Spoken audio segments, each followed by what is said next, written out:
हम पढ़ रहे थे, इसमें करते करते करते हमने काफ़ी सारा पढ़ लिया। आज हम इसको जो है ख़त्म करते हैं।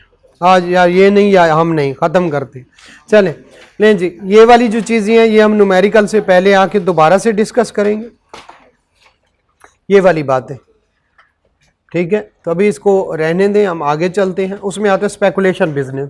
स्पेकुलेशन बिजनेस में ये ABCD पॉइंट हैं, इनको हम बाद में डिस्कस करेंगे। इसके अलावा बाकी आज सारा चैप्टर, इन 2 पॉइंट्स के अलावा बाकी सारा चैप्टर करना है। ये जो एक जो न्यूमेरिकल के बाद ये 3 पॉइंट आते हैं, following are not considered as a speculation business, ठीक है। और इसके अलावा ये जो ये एक बॉक्स आ रहा है हमारा, ठीक है, इसको हम बाद में करेंगे, थोड़ा सा एडवांस लेवल के न्यूमेरिकल करने से पहले। क्लियर है?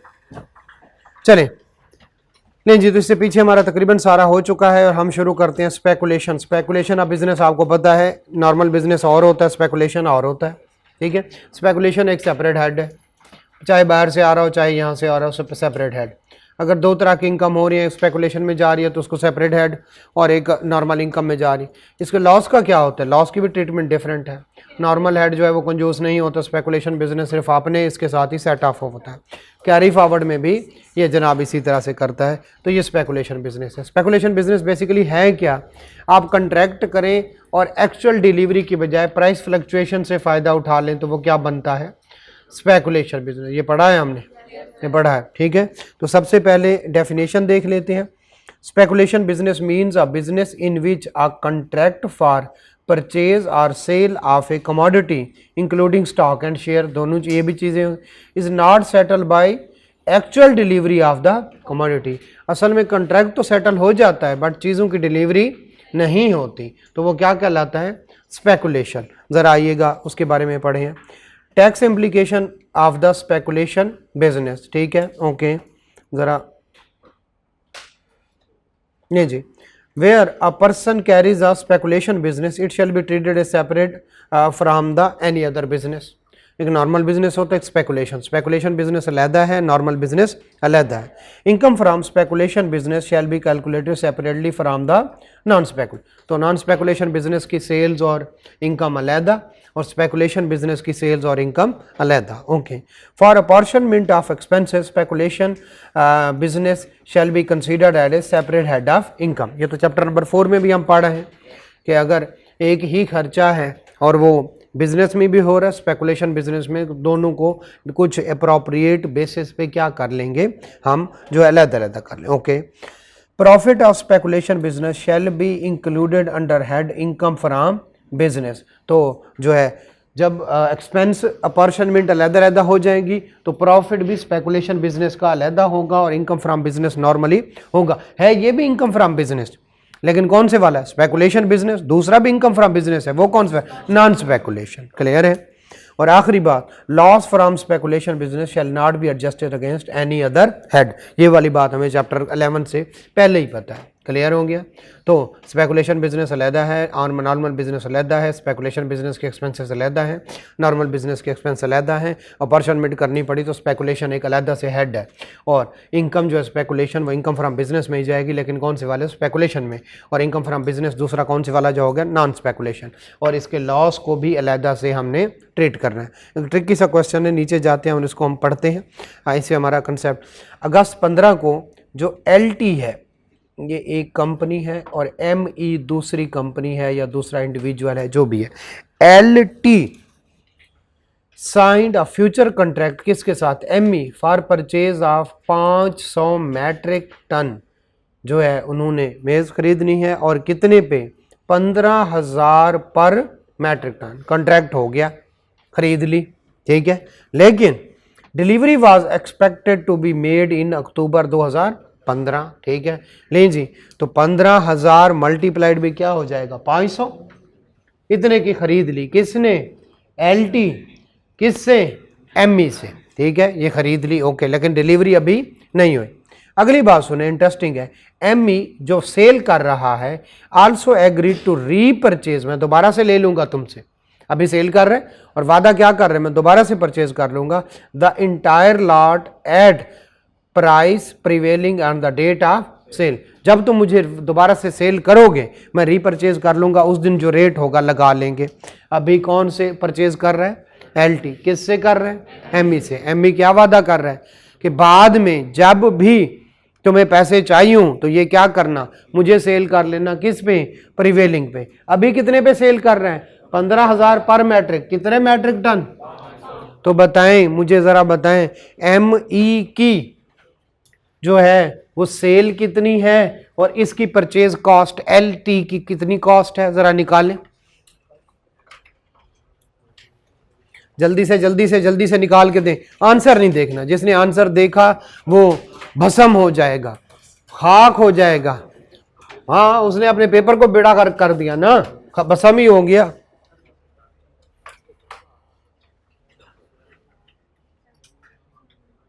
कितनी बनी? ठीक है, तो एलटी की कॉस्ट कितनी? 75 लाख। चलें जी, एलटी की कॉस्ट 75 लाख हो गई और उसकी 75 इतना होता है। ओके, आन अक्टूबर 2015, अगस्त की बात थी पिछली, ठीक है। तो आन अक्टूबर 2015 प्राइस कितनी है जनाब? 18,000 पर मैट्रिक टन। एलटी ने दोबारा से सेल कर दिए किसको? एमई को, ठीक है, विदाउट टेकिंग डिलीवरी। ना लिए ना वापस किए, लेकिन सेल भी हो गई और क्या हो गई? परचेज भी हो गई। कैलकुलेट द स्पेकुलेशन लॉस या gain in the book of LT और एमई। ले जी, एमई ने बेचे थे और दोबारा से खरीद लिए। जब बेचे थे कितने मैट्रिक टन था? 15,000। और अभी कितनी? तो इसको क्या हुआ? नुकसान। नुकसान। बेचे कितने के थे और लिए कितने के? क्लियर हो गया। अब एलटी ने कितने के लिए?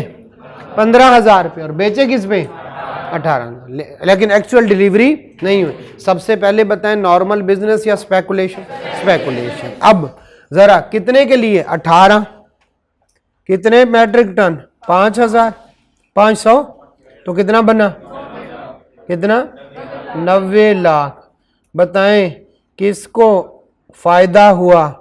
एलटी को। नुकसान किसको हुआ?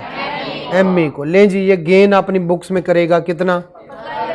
15 लाख का। और वो क्या करेगा? अब लॉस बुक करेगा किसका? इसका गेन कौन सा है? स्पेकुलेशन या नॉन स्पेकुलेशन? नॉन। और इसका लॉस, ये भी स्पेकुलेशन, ठीक है। इसका गेन स्पेकुलेशन, उसका लॉस स्पेकुलेशन। अब बताएं, इसका जो लॉस है वो एक दूसरी जगह पे उसकी हो रही है इनकम फ्रॉम प्रॉपर्टी में, उसको गेन आ रहा है तो उसके साथ एडजस्ट हो जाएगा। क्यों? क्योंकि खुद गर्ज है। बिल्कुल सही है। जो क्लियर हो गया हो जाएगा। नीचे आंसर देखें जल्दी से, फिर आगे चलें।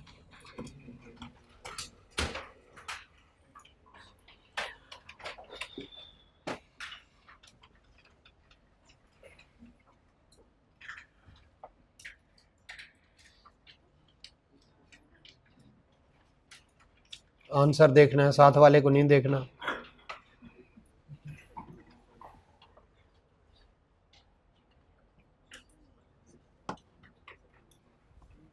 ओके है? ठीक है। लाजमी नहीं है कि जो है आपका पार्टनर आपके साथ बैठा हुआ बंदा आपको कामयाबी दे, लिहाजा चुन के रखें।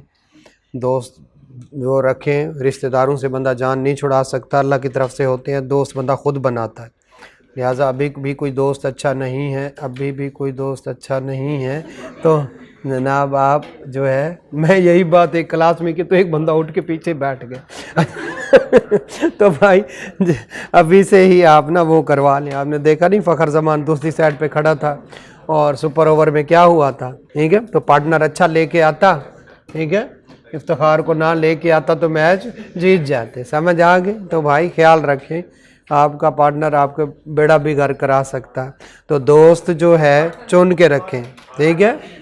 दोस्त पार्टनर स्टडी पार्टनर ही होता है, स्टडी पार्टनर होता है आपका, डेफिनेटली, बिल्कुल।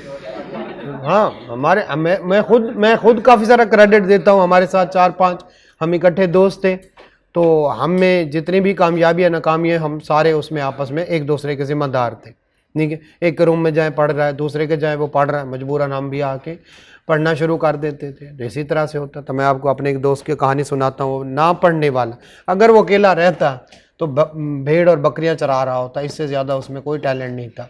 लेकिन अब जो है वो एक बहुत मशहूर ऑर्थोडेंट कंपनी में CFO है। किस मुंह से है वो तो छोड़ दे। अच्छा, लेकिन खैर उसको घसीट घसीट के पढ़ाया गया है। ठीक है, वो छुट्टियों करके घर जाता था तो घर वालों को हम फ़ोन करते थे, भाई कोई छुट्टियां नहीं है, वैसे आया हुआ। उसका अब्बा कहता चल वापस। ठीक है, एक दो दफ़ा मैं छोड़ के भी गया तो उसका अब्बा इसको वापस लिया, नहीं ये पढ़ने वाले, इनके साथ ही रहना। ठीक है, तो मजबूरन वो CA कर गया। ठीक है, तो आप भी देखें ऐसे बंदे ढूंढें, ऐसे ना ढूंढें जो आपको खेलने का कहें। ठीक है जी, कर गया, करना था उसने, करना था, अपने जोगा हो गया माशाल्लाह। बहुत ही यूं समझ लें कि रीजनेबल सैलरी ले रहा। ठीक है, हाँ गाड़ी वगैरह मिली हुई है, तो ठीक है, ज़िंदगी बना गया ना अपनी। ठीक है, तो आप इसी तरह से स्टडी पार्टनर ऐसा ही रखें जो आपको काम करने पे मजबूर करे, ना कि आप उसको मजबूर कर रहे हो, फिर दोनों मजबूर होके अच्छा खैर अब हम पढ़ने लगे हैं मिनिमम टैक्स। कौन से वाला? मिनिमम। ठीक है दोस्त, बहुत इम्पैक्ट डालता है, बहुत सारे। अब देखें, आप अगर लोमड़ियों की सोबत में रहेंगे ना तो आप ये सीखेंगे कि मुर्गी चराना कोई इतना बड़ा गुनाह भी नहीं है। आप देखें, अच्छा सबसे बड़ी बात क्या होती है? अपनी जान देना, जहर जिंदगी। लोग खुद कुछ धमाका करते हैं सोबत की वजह से, उस रह के उसमें वो इतना एक्सट्रीम हो जाता है, वो कहता है बस मैं खुद को उड़ाऊं तो मैं जन्नत में जाऊंगा। इससे बड़ा कोई खौफ हो सकता है? सोबत का असर हुआ, वो रहा उस माहौल में, उन्होंने उसको कन्विंस कर लिया कि भाई खुद को मारो, आगे तुम्हारी जन्नत ही जन्नत है। उसने, इससे बड़ा कोई हो सकती है बात? तो सोबत का इतना असर होता है, आप अच्छे हों या बुरे हों, सोबत का असर होना ही होना। और वो इतनी हद तक एक्सट्रीम पे चला गया, उसने कहा देखो भाई कोई भी नजर आता है कोई बंदा, बस फिर ठीक है। तो ये सोबत का ही असर हो, ये सोबत का, तो सोबत का असर होता है। अभी से सोबत अपनी अच्छी कर लें, आप खुद अच्छे हो जाएगी, ऑटोमेटिकली अच्छे हो। लें जी, द सेक्शन कौन से वाला पढ़ने? Minimum tax. इसका जरा क्रक्स मैं आपको बता दूं। वो कहते हैं एक बंदा FBI, ये है तो बदमाशी, लेकिन एक बंदे को लॉस हो रहा है, उसकी डिडक्शन ज्यादा थी, लॉस हो जाएगा। ठीक है, एक बंदे की टैक्स पेएबल नहीं है उसके, क्योंकि क्रेडिट्स हैं। कुछ सुना हुआ है? एक बंदे की कुछ चैरिटेबल डोनेशंस हैं, उसकी वजह से उसकी इनकम जीरो हो गई तो टैक्स जीरो हो गया। एक बंदा जो है उसकी कोई किसी भी वजह से डिडक्शन ज्यादा है, एक बंदे का कैरी फॉरवर्ड लॉस ज्यादा था, हो सकता है तो उसने क्लेम किया और उसका क्या चला गया, उसका प्रॉफिट खत्म। जो है एक बंदे की डिडक्शन ज्यादा थी, वो डिडक्शन जो है वो नॉर्मल भी हो सकती है और पता नहीं कोई डेप्रिसिएशन लॉस भी हो सकता है, डेप्रिसिएशन की वजह से भी हो सकती है। तो खैर कोई भी हो, लॉस है, क्रेडिट है, ज्यादा डिडक्शन है, टैक्स पेएबल इस दफा नहीं है, ऑपरेटिंग एक्सपेंस ज्यादा, जो भी है। अब FBR कहता है कि ये बंदा तो हमारे हाथ से चला गया। वो कहते हैं भाई जो मर्जी करो, कम अज कम 1.25% ऑफ टर्नओवर आपने देना ही देना। बताए, चाहे आपका टैक्स क्रेडिट की वजह से, डिडक्शन की वजह से, डिडक्टेबल अलाउंस, कैरी फॉरवर्ड, किसी वजह से आपने इस दफा टैक्स नहीं दिया या 1.25 से कम दिया, किसका? टर्नओवर का। टर्नओवर का कितने %? 1.25%। ये तो कम से कम आपने देना ही देना। हम कहते हैं भाईजान हमारा टैक्स नहीं बनता। वो कहते हैं खैर है, आपने टैक्स देना ही देना है। हम कहते हैं हमारा टैक्स बनता ही नहीं है। वो कहते हैं कोई मसला नहीं, आप इसको 3 साल तक कैरी फॉरवर्ड कर लो, देना जरूर है। तो अगर अब आपको एग्जांपल देने लगा हूं, एक बंदे का नॉर्मल टैक्स बनता है 3 लाख रुपए। कितना? 3 लाख रुपए।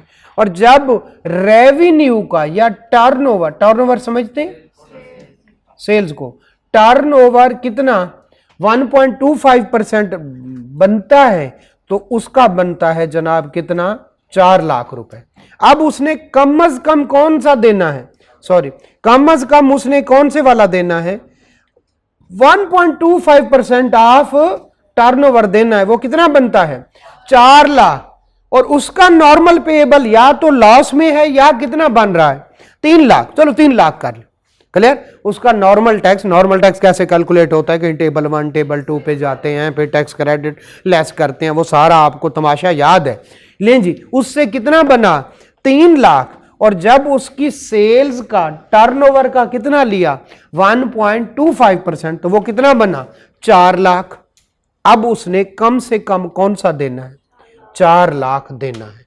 तो जब आपका टैक्स पेएबल ना हो किसी भी वजह से, किस वजह से नहीं हो सकता, आपकी इनकम जो है वो कम है और एक्सपेंसेस, ये सुना है ना, डिडक्शन, और क्या हो सकता है टैक्स क्रेडिट आपके पास ज्यादा है उस वजह, और क्या हो सकता है डिडक्टेबल अलाउंस, क्या और क्या हो सकता है कैरी फॉरवर्ड लॉसेस ज्यादा, कोई भी वजह जिसकी वजह से आपका टैक्स पेएबल कम है, किससे 1.25% ऑफ टर्नओवर, तो फिर वो कहते हैं कम से कम आपने क्या देना है 1.25% ऑफ टर्नओवर। तो अब हम कंपैरिजन करेंगे, एक नॉर्मल टैक्स निकालेंगे और एक कौन से वाला निकालेंगे टर्नओवर का 1.2, जो हायर होगा वो हमने पे करना। से नॉर्मल टैक्स बन गया 13 लाख, तवज्जो दीजिएगा। अब कौन से वाला देना है, क्योंकि अब नॉर्मल टैक्स ज्यादा है और 1.25% कितना है 4 लाख, तो अब आपने कौन से वाला देना 13 लाख। ये वाली बात समझ आती।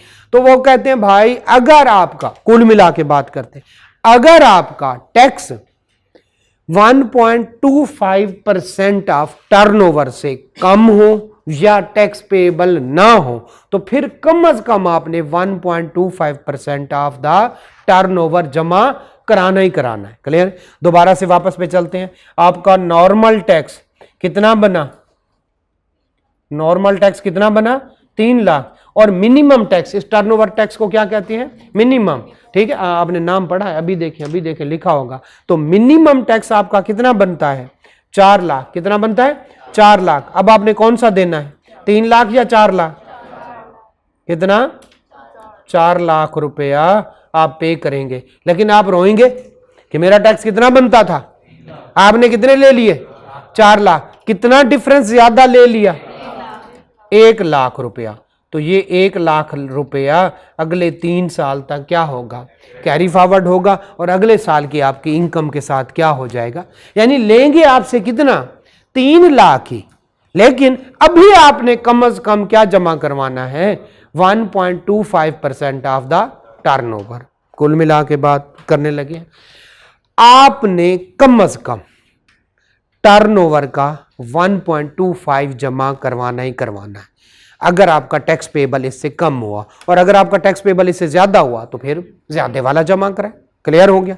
आपका 13 लाख बनता है तो क्या आप 4 लाख जमा कराएंगे, नहीं, कौन से वाला 13 लाख। और अगर आपका नॉर्मल टैक्स कितना बनता है 3 लाख और 1.25 कितना बनता है 4 लाख, तो फिर क्या जमा कराना है 4 लाख। लेकिन लाख रुपया हमने क्या करवा दिया, ज्यादा करवा दिया। कितने तक जाएगा 3 साल तक कैरी फॉरवर्ड होगा, और आगे आपका अगर नॉर्मल ज्यादा बन जाए तो उसके साथ क्या कर ले एडजस्ट कर। क्लियर है यहां तक बात। वो क्या कहना चाहता है, वो कहना चाहता है भाई आपने कम से कम टर्नओवर का 1.25% जमा करवाना। ओके हो गया, ओके हो गया। कुल मिला के बात हमने जो सीखी वो ये सीखी कि हायर ऑफ 1.25% ऑफ टर्नओवर या नॉर्मल, जो भी नॉर्मल बनता है वो आपने जमा करवाना ही करवाना है। अगर ये मिनिमम टैक्स टर्नओवर वाला ज्यादा हुआ तो जो आपकी लायबिलिटी बनती है और जो टैक्स है उन दोनों के दरमियान जो डिफरेंस होगा वो क्या हो जाएगा कैरी फॉरवर्ड। कितने तक 3 साल। ये वाली बात समझ आए, ये वाली बात समझ आई। किसी को नहीं समझ आई तो दोबारा बता देता हूं। वो कहते हैं कुछ ना कुछ तो मुझे दो, इतनी सारी जो सेल कर रहे हो कुछ ना कुछ तो मुझे दो। हमने कहा ठीक है, ये वाली बात समझ आ गई। ये बताएं ये हमेशा 1.25% होता है। वो कहता है नहीं, कुछ का कम भी होता है, आपके सिलेबस में नहीं। 0.75 भी होता है, 1.15 भी होता है, 0.5% भी होता है, बट वो हमारे सिलेबस में शामिल नहीं है। तो कहां पढ़ेंगे? शाबाश शाबाश। नहीं जी बिल, हाँ उसे जवाब दे दे, उसे कहे मेरी तरफ से जवाब है। अच्छा, उसे कहे मैं अभी सीख रहा हूं। उस्मान बुज़दार यही नहीं कहता था जब भी कहे कोई बात उसे कहो मैंने फाइनल का टैक्स नहीं पढ़ा। ठीक है, सबसे पहला इतना टेक्निकल सवाल कौन करेगा? कोई रिश्तेदार, आपके रिश्तेदार इतने टेक्निकल होते तो आप यहां पे आए होते? नहीं, बिल्कुल भी नहीं। तो अपने रिश्तेदार से इतनी उम्मीद ना रखें कि वो कहेगा कि टर्नओवर टैक्स नहीं, मिनिमम, बल्कि वो अच्छी वर्डिंग यूज कर, आपका रिश्तेदार है तो वो कहेगा मिनिमम टैक्स होता है 1.25%। नॉर्मल टैक्स कम है, ठीक है, नॉर्मल टैक्स कम है और मिनिमम ज्यादा है। आप ये बताएं मिनिमम जो टैक्स है वो 1.25 से कम भी हो सकता है। ये आपका रिश्तेदार बोल रहा है, उसको उठ के चपेट लगाएं, इतनी तो मुझे भी नहीं आती, मैं सीए कर रहा हूं, तूने कहां से सीखा है? ये आपने रिश्तेदार को बोलना। क्लियर हो गया? लिए बोले, अगर उसने सीए किया है तो वो जानता होगा कि ये भी कैफ में है, इसका भी ये लेवल नहीं है। क्लियर हो गया? तो दोनों सूरतों में दोनों ठीक है, दोनों सूरतों में आप बच गए। ठीक है, एक सूरत में आप उस्मान बुज़दार बन जाए और एक सूरत में आप शहबाज शरीफ बन जाए, उठ के चपेट लगे तूने कहां से सीखी ये वाली बात, सीए तो मैं कर रहा हूं, इतना तो मुझे भी नहीं पता। ठीक है, तो दोनों बातों में आप बच जाएंगे। ठीक है, नहीं जी, तो दोनों तरीके मैंने बता दिए। वापस आते हैं, ठीक है, वापस आते हैं इधर। ठीक है, रिश्तेदार निकाल दें, वापस आ जाए। ठीक है, कोई रिश्तेदारी नहीं, सिर्फ पढ़ना है। 4 लाख 3 लाख कितना हो गया? 4 लाख देना पड़ा तो 1 लाख हम ज्यादा पे कर रहे हैं, वो कितने तक कैरी फॉरवर्ड होगा? नहीं। दूसरी बात जो हमने सीखी कि ये रेट कम या ज्यादा हो सकता है, लेकिन हमारे सिलेबस में नहीं है। हमने इतना कहना है ये कम भी हो सकता है। यहां तक ओके है? क्या हर बंदे को मिनिमम टैक्स देना पड़ता है? मिनिमम टैक्स देने से मुराद है कि हम कंपैरिजन करेंगे किसके साथ? नॉर्मल के साथ और मिनिमम। यहां तक ये तो पता है ना, अगर मिनिमम कम है और नॉर्मल ज्यादा है तो फिर तो कौन से वाला दें? नॉर्मल टैक्स दें। अगर आप 1.25% ऑफ टर्नओवर से कम नॉर्मल लायबिलिटी आपकी बन रही है तो फिर आपको कम से कम क्या देना पड़ेगा? कितने तक कैरी फॉरवर्ड होगा? 3 साल। ये हमें बात पता है। क्या हर एक के लिए? अगली बात, टर्नओवर टैक्स क्या हर एक के लिए? वो कहता है नहीं, हर एक के लिए नहीं है। कितनी किस्म के पर्सन होते हैं? सबसे पहली इंडिविजुअल, दूसरा एओपी और तीसरा कंपनी। क्लियर हो गया? अच्छा, कंपनी 2 तरह की होती है, बाकी तो ये तो सारे 2 तरह की होती है, लेकिन कंपनी एक रेजिडेंट एक नॉन रेजिडेंट, ऐसा है। एक रेजिडेंट कंपनी होती है, एक नॉन रेजिडेंट। ये रेजिडेंट कंपनी पे लगेगा, रेजिडेंट कंपनी पे ये वाला टैक्स लगेगा। मैं उसको ग्रीन कर रहा हूं। इसका मतलब है ये वाला सेक्शन किस पे अप्लाई होगा? हर कंपनी जो रेजिडेंट है वो अपना नॉर्मल टैक्स भी निकालती है और मिनिमम टैक्स भी। अगर नॉर्मल टैक्स ज्यादा है ओके, और अगर उसका मिनिमम टैक्स ज्यादा है तो फिर क्या पे करना है? मिनिमम पे करना है। डिफरेंस का क्या बनेगा? उसका नॉर्मल टैक्स तो कम है, कैरी फॉरवर्ड होगा कितने तक? 3 सालों तक। क्लियर हो गया? ओके, तो ओके, क्लियर है? नहीं जी, हर रेजिडेंट कंपनी पे ये वाला टैक्स लगेगा। फिर कौन से वाली कंपनी बन गई? दूसरी कौन से वाली बच गई? Non resident. कौन से वाली? Non resident company. अच्छा, नॉन रेजिडेंट कंपनी पे ये वाला टैक्स नहीं लगेगा। 3 तरह के पर्सन, इंडिविजुअल, एओपी और कंपनी। कंपनी कितनी? 2 तरह की, एक रेजिडेंट एक नॉन रेजिडेंट। रेजिडेंट कंपनी पे ये वाला टैक्स लगेगा, चाहे उसकी 10 रुपए इनकम हो, चाहे उसकी 50 लाख इनकम हो, जो मर्जी हो। हर दफा हमने अब 2 टैक्स कैलकुलेट कर, हमारे सिलेबस में नहीं है कंपनी की कैलकुलेशन, लेकिन हमें पता होना चाहिए। कंपनी की फिर 2 कैलकुलेशन होंगी। एक नॉर्मल टैक्स लायबिलिटी, वो कौन सी होती है? सारी इनकम ऐड करनी है, फिर डिडक्टेबल अलाउंस लेस करने हैं, फिर नॉर्मल टैक्स पे उस पे टेबल 1 टेबल 2 या कंपनीज के लिए 29% टैक्स होता है वो लगेगा। सारा नॉर्मल निकाल के फिर उसको कौन से वाला, उसके टर्नओवर का कितना लेना है? 1.25। कंपैरिजन करेंगे, अगर टर्नओवर टैक्स ज्यादा हुआ तो वो पे करना पड़ेगा, और अगर नॉर्मल टैक्स ज्यादा हो तो वो पे करना पड़ेगा। जब टर्नओवर टैक्स ज्यादा हो तो नॉर्मल और टर्नओवर के दरमियान डिफरेंस कितने तक जाएगा के, और आगे हम उसको क्या कर सकते हैं? कब? ओके हो गया ये वाला। नॉन रेजिडेंट कंपनी पे नहीं लगता, लेकिन बाज दफा कुछ नॉन रेजिडेंट कंपनी होती है यहां पे कुछ अपना सब ऑफिस बना लेती, उसको कहते हैं permanent establishment of non resident company. फिर क्या बना लेते हैं, यहां पे सब ऑफिस बना लेते हैं और उसको कहते हैं परमानेंट। उसको मैं ग्रीन से लिख रहा हूं, इसका क्या मतलब, अगर नॉन रेजिडेंट कंपनी की परमानेंट एस्टैब्लिशमेंट है उसके ऊपर टैक्स लगेगा। रेजिडेंट कंपनी पे लगेगा, नॉन रेजिडेंट पे नहीं लगेगा। नॉन रेजिडेंट कंपनी अगर अपनी क्या लगा बना लेती है, परमानेंट एस्टैब्लिशमेंट बना लेती है, फिर उस पर भी टैक्स लगेगा। ये टैक्स लगेगा मतलब ये वाला कानून लगेगा। ये कानून का क्या नाम है, मिनिमम टैक्स। मिनिमम टैक्स कम से कम ये तो देना ही देना है, मिनिमम नाम से या जाहिर है, कम से कम 1.25 तो देना ही देना। यहां तक क्लियर हो गया। 3 तरह के पर्सन होते हैं, उनमें से पहले कंपनी रेजिडेंट पे लगेगा, नॉन रेजिडेंट पे नहीं लगेगा। नॉन रेजिडेंट ने अगर यहां पे कोई परमानेंट एस्टेब्लिशमेंट बना ली, वो क्या होता है, कोई सब ऑफिस बना लेना, कोई लाइजॉन ऑफिस बना लेना जहां पे कोई बंदा बैठता है, कोई एजेंट बना लेना यहां पे, तो उस पे फिर क्या लग जाएगा, ये वाला रूल, ये वाला कानून, ये वाला सेक्शन लगेगा। क्लियर है। पीछे क्या बच गया, इंडिविजुअल और एओपी। अगर इनका टर्नओवर सालाना 100 मिलियन से ज्यादा होगा, किसका, इंडिविजुअल और एओपी का, तो उस पे लगेगा। अदरवाइज 100 मिलियन से ज्यादा है तो इस पे लगेगा, और अगर कम है तो नहीं लगेगा। और ये रूल आया था पहले 2017 से पहले ये सिर्फ कंपनीज के लिए होता था। 2017 के बाद ये इंडिविजुअल और एओपी को भी अपनी लपेट में इसने ले लिया। लेकिन क्या हर इंडिविजुअल पे लगेगा? एक बंदा है, बिजनेस करता है, 51 मिलियन है उसका इस साल का टर्नओवर, उस पे नहीं लगेगा। एक बंदा है, बिजनेस करता है और उसका इस दफा का टर्नओवर है 111 मिलियन। एक बंदा है, बिजनेस कर रहा है, आखिरी बात, एक बंदा है वो बिजनेस कर रहा है, उसकी, तू ने नहीं बताना दरमियान, ठीक है, लें जी, उसकी 111 मिलियन सेल है, उस पे एफईडी 7 मिलियन है एक इंडिविजुअल पे।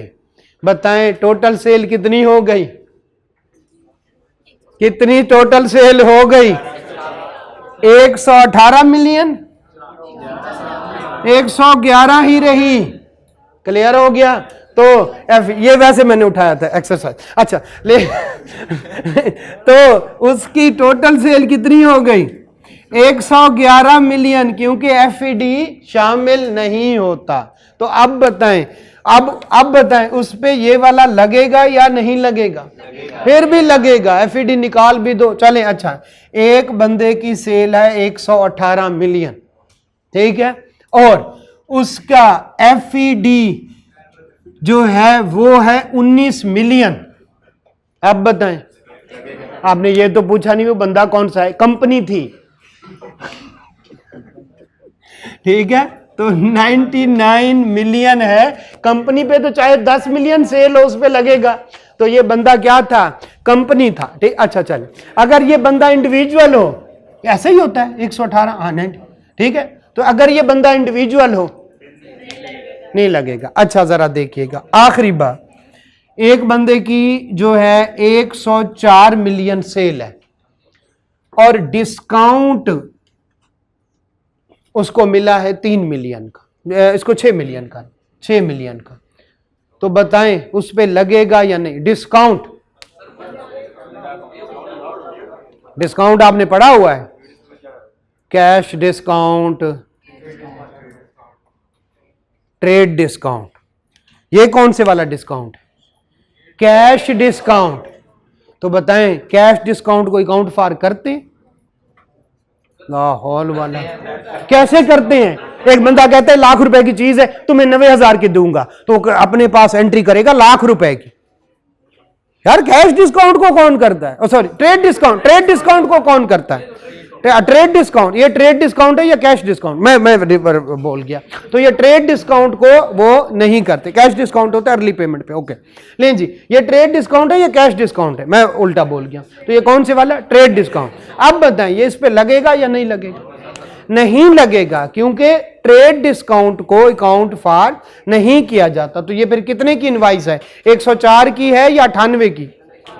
98 की, 98। चले, तो इसका मतलब है टर्नओवर में डिस्काउंट, एफईडी, सेल्स टैक्स शामिल नहीं होंगे। क्लियर हो गया? अच्छा ये बताएं कितनी तरह की सेल हो सकती हैं? हम किसी और तरीके से पूछते हैं। एक होती है सेल ऑफ गुड्स, एक होती है सेल ऑफ सर्विसेज, और एक होती है कॉन्ट्रैक्ट, जिसमें पढ़ा हुआ है हम, जिसमें गुड्स भी शामिल होती हैं और सर्विसेज भी शामिल होती हैं। तो 3 तरह की होती। क्लियर है? क्लियर है? नहीं पढ़ा? पढ़ा हुआ है भाई, पढ़ा हुआ है। इनकम फ्रॉम अदर सोर्सेज में डिटेल से पढ़ा हुआ। तो 3 तरह की सेल्स होंगी, तीनों टर्नओवर है, तीनों टर्नओवर है। बट सेल्स टैक्स, कोई फेडरल एक्साइज ड्यूटी, कोई डिस्काउंट, वो कौन से वाला होगा? ट्रेड डिस्काउंट, वो निकाल के उनको एक्सक्लूड करके ये टर्नओवर हो गया। क्लियर है? ये टर्नओवर हो गया। लें जी, अब किस किस पे लगेगा जल्दी से बता दें, किस किस पे ये वाला सेक्शन लगेगा? रेजिडेंट कंपनी पे, नॉन रेजिडेंट जिसकी परमानेंट एस्टेब्लिशमेंट हो, एओपी और इंडिविजुअल। अगर इनका 100 मिलियन से ज्यादा टर्नओवर है, इन पे लगेगा। बताएं कब लगेगा? अगर किसी पर्सन की इनकम कम हो जाए 1.25% of turnover, sorry tax payable कम हो जाए 1.25% ऑफ द टर्नओवर से, तो फिर हम इनकम कंसीडर करते हैं टर्नओवर को, और फिर टैक्स लेते हैं। टैक्स रेट कितना लेते हैं? 1.25। हम कहते हैं ये दो। यूजुअली टैक्स किस पे लगता है? इनकम पे। ऐसा ही है, इनकम पे टैक्स लगता है, इनकम पे रेट लगाते हैं। इस सूरत में हम इनकम किसको लेते हैं? टर्नओवर को। टर्नओवर मतलब सेल्स। 3 तरह की, पता है ना, गुड्स, सर्विसेज और जो है दोनों का मिक्स, यानी कॉन्ट्रैक्ट। ओके हो गया? हम फिर उसको ले लेते हैं कि ये हमारी इनकम है, और फिर उसका कितने % टैक्स लेते हैं? 1.25%। कंपैरिजन करते हैं। अगर नॉर्मल टैक्स कम है तो फिर क्या पे करना पड़ेगा? 1.25%। क्लियर हो गया? और अगर नॉर्मल टैक्स ज्यादा है तो फिर वो वाला पे करना पड़ेगा, हायर। क्लियर हो गया? लें जी, हमने तकरीबन सारा पढ़ लिया। कोई नई बात आई देखेंगे। जल्दी जल्दी हम अंग्रेजी पढ़ते हैं और इसको खत्म करते हैं। आ जाए जरा। Minimum tax on the income of certain person, why not all person? क्योंकि इंडिविजुअल की अगर इनकम 100 मिलियन से, सॉरी टर्नओवर कम हुआ तो फिर उस पर ये वाला नहीं लगेगा। तो हम ठीक है, ओके चले जी बेटा, पूछे। सर अगर इंडिविजुअल की जो है इनकम हो यानी टर्नओवर 100 मिलियन से ज्यादा लेकिन वो रजिस्टर्ड ना हो, कैसे टैक्स? यार उसको पकड़ेंगे कैसे? फिर वो तो निकल गया ना। ये तो ऐसे बंदा अमीर है, मर गया है, अब उसको कैसे पकड़े? तो भाई उसके किसको? लीगल रिप्रेजेंटेटिव को। तो यहाँ भी कभी ना कभी तो पकड़ा जाएगा ना। ठीक है, वो आएगा आगे सेक्शन, आगे चैप्टर नंबर 16-17 में यही चीजें हैं कि जो बंदा अपने रिटर्न फाइल नहीं करता उसका क्या किया जाए। ठीक है, हाँ, उसको बाहर एक बंदा, आप जब फीस नहीं पे करते आप बाहर। अच्छा चल, income minimum tax on the income of certain person. ठीक है, ओके नहीं जी। This section shall apply to resident company, permanent establishment of a non resident individual having turnover, कौन से वाला? 100 मिलियन रुपीज अबव। और ये कब आया? 2017 और बाद वाले, उससे पहले नहीं था। और एसोसिएशन ऑफ पर्सन किसका टर्नओवर 100 मिलियन से ज्यादा, या और ये कब आया? ये भी रूल कब आया? 2017। ठीक है, okay. This section shall apply where due to the following reason, loss की वजह से या किसकी वजह से? Setting of losses of earlier tax year, exemption की वजह से, या एप्लीकेशन ऑफ टैक्स क्रेडिट की वजह से, या कोई अलाउंस या डिडक्शन क्लेम करने की वजह से। और वो कौन सी हो सकती है? डेप्रिसिएशन, एमोर्टाइजेशन, डिडक्शन दोनों शामिल हैं।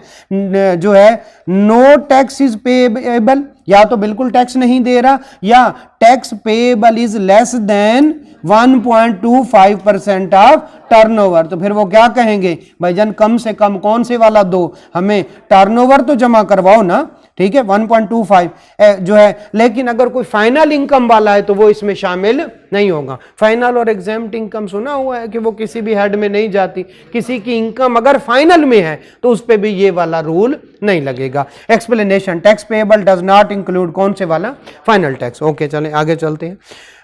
वेयर दिस सेक्शन अप्लाइज कौन से वाला, turn over of the person shall be treated the income of the person, हमें पता है। द पर्सन शैल पेएबल कौन से वाला, टैक्स कितने पे, 1.25% ऑफ द टर्नओवर, पता है ना। फिर इनकम को क्या कह देना है, सेल्स को क्या कह देना है, इनकम है। और रेट कौन से वाला लगेगा, ठीक है, रेट कौन से वाला लगेगा, 1.25। नोट इन सम केसेस कौन से वाला, रिड्यूस रेट इज एप्लीकेबल, कम भी होता है लेकिन हमारे सिलेबस में डिस्कस हुआ है ये वाली बात, जी हुई है। Where tax payable is 1.25% exceed the actual tax है 3 लाख और 1.25 वाला कितना बन गया है 4 लाख, ठीक है, कैलकुलेटेड इन नॉर्मल वे, जो 3 लाख बना। The excessive amount of the tax कितनी थी 1 लाख, पढ़ा हुआ है अभी पढ़ा था, समझा है, okay. Shall be carry forward for the adjustment against the actual tax liability in subsequent 3 tax सालों तक, ठीक है, ओके है। The 3 year will start from the end of the in which minimum tax is paid. तो 2020 का कितने तक जाएगा, ये तो कई दफा हमने पढ़ा हो, ये वाली लाइन कई दफा हमने पढ़ी हुई। तो 20 वाला 20 में हम क्या कर रहे हैं, टर्नओवर टैक्स दे रहे हैं 21, 22, 23 तक। अगर जब भी लाइबिलिटी होगी हम कहेंगे हमने पहले 1 लाख रुपया ज्यादा पे किया हुआ है, लिहाजा हमारा टैक्स वहां से काट लो। लें जी, टर्नओवर मीन्स जरा आइएगा, कौन से वाला, ग्रॉस रिसीट्स, इसका क्या मतलब है, इसमें से कोई डिडक्शन लेस ना हुई हो। ग्रॉस से क्या मुराद होता है, नेट और ग्रॉस में यही तो फर्क है। ये ग्रॉस रिसीट मतलब कौन से वाली, नॉर्मल, जिसके साथ अभी कोई कॉस्ट ऑफ सेल, कोई एडमिन, कोई सेलिंग जनरल एक्सपेंसेस लेस ना हुए हो, क्लियर है। Gross receipt from the sale of goods, जब सेल ऑफ गुड्स की बात करता है तो उसमें से लेस कर देता है सेल्स टैक्स। ये क्या किया इसने, ये क्या किया, ग्रॉस रिसीट में से सेल्स टैक्स, वो तो नेट बन गई, ऐसा ही है। नहीं भाई, ये तो अगर वो 118 दे दे, ये 118 दे दे तो उसमें से 18 क्या कर देना है, लेस कर देना है, तो 100 ग्रॉस रिसीट है, क्लियर हो गया। तो सेल्स टैक्स तो कभी भी सेल का हम कई दफा डिस्कस कर चुके हैं, उसका तो कोई लेना देना नहीं होता। इसी तरह से फेडरल एक्साइज ड्यूटी और फिर साथ में किसको कह रहा है, ट्रेड डिस्काउंट, क्या हम ये नहीं पढ़ चुके हैं। तो ग्रॉस रिसीट से मतलब है उससे कोई एक्सपेंस लेस नहीं हुआ, उसके ये मतलब थोड़ी ना है कि उसमें से टैक्स लेस करें तो वो नेट बन जाएगी, नहीं, क्योंकि सेल्स टैक्स यानी उससे कह रहा है कि अगर 118 दे दे तो उसमें से आपने क्या करना है, 18 लेस कर देना है। वो तो कभी सेल का पार्ट था ही नहीं। हम बार बार डिस्कस कर रहे हैं कि लड़के क्या कर देते हैं, वो 118 को क्या मान लेते हैं कि ये ग्रॉस है, नहीं भाई 100 ग्रॉस है, क्योंकि उसमें से अभी एक्सपेंसेस लेस नहीं हो, ये क्लियर है। अच्छा ले जी, आखिरी बात, द ग्रॉस जो है वो फाइनल टैक्सेशन वाला वो नहीं आएगा, वो हमें पता है। Gross receipt from rendering of services, ठीक है, फाइनल वाला निकाल के, और gross receipt from the execution of contract, वो भी उसमें से भी कौन से वाला, फाइनल निकाल के, ठीक है। और कंपनी जो है, company share of above amount received of the share of, ठीक है, ये वाली बात जो है ये हम बाद में पढ़ेंगे, ये हम पढ़ेंगे एओपी में जाके, ठीक है, ये वाली कि एओपी में बाज दफा कंपनी का शेयर जो है वो सेल वो बन जाता है, ठीक है, ये एओपी में पढ़ेंगे। बाकी नीचे आपका होमवर्क है, सारी मैंने करवा दिया। ये देखे ना, वो कह रहा है 95 है सेल और 16 मिलियन क्या है, सेल्स टैक्स है, तो 111 बनता है। ये बताएं इस पे लगेगा, उसकी सेल 95 है, सेल्स टैक्स कितना है